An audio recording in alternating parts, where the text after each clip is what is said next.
शाहीन बाजी का बहुत शुक्रिया। गैस का हम लोगों का काम कर दिया, बहुत अरसे से हम लोग पार हो रहे थे गैस के लिए, और ये बहुत अच्छा किया उसने। हम बहुत शुक्रगुजार हैं इसके।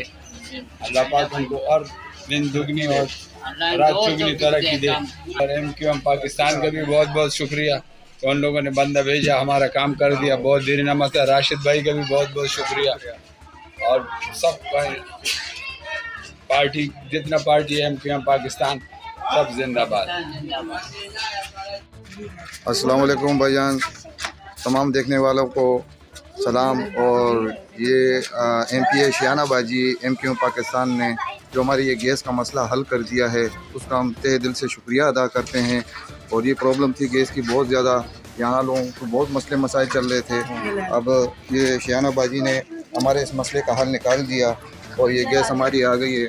हम बहुत बहुत शुक्रिया अदा करते हैं MQM पाकिस्तान का और MPA शाहीन बाजी का। और राशिद भाई ने इस में हमारे साथ बहुत ताउन किया है, हम इनका भी शुक्रिया अदा करते हैं। तमाम कॉलोनी वाले इनका शुक्रिया अदा करते हैं। वस्सलाम। अस्सलाम वालेकुम। हम शुक्रिया अदा करते हैं साबका MPA बाजी शाहीन आशा बाजी और दानियाल भाई का, जिनके थ्रू ये गैस का काम आज मुकम्मल होने जा रहा है। और आज अल्हम्दुलिल्लाह ये गैस की टीम आ गई। जो फाइनल काम था कुछ सामान की वजह से काम रुका हुआ था, और अब अल्हम्दुलिल्लाह ये क्लियर होने जा रहा है। मेन अल्लाह वाली कॉलोनी का जो ये मसला था, पूरी इन गलियों में लाइन गैस नहीं आ रही थी, बिल्कुल बंद पड़ी थी। आज अल्हम्दुलिल्लाह ये चालू हो गई है गैस। फिर हम शुक्रिया अदा करते हैं MQM पाकिस्तान का और साबका MPA आशा बाजी का, जिनके बदौलत ये काम मुकम्मल हुआ है। शुक्रिया।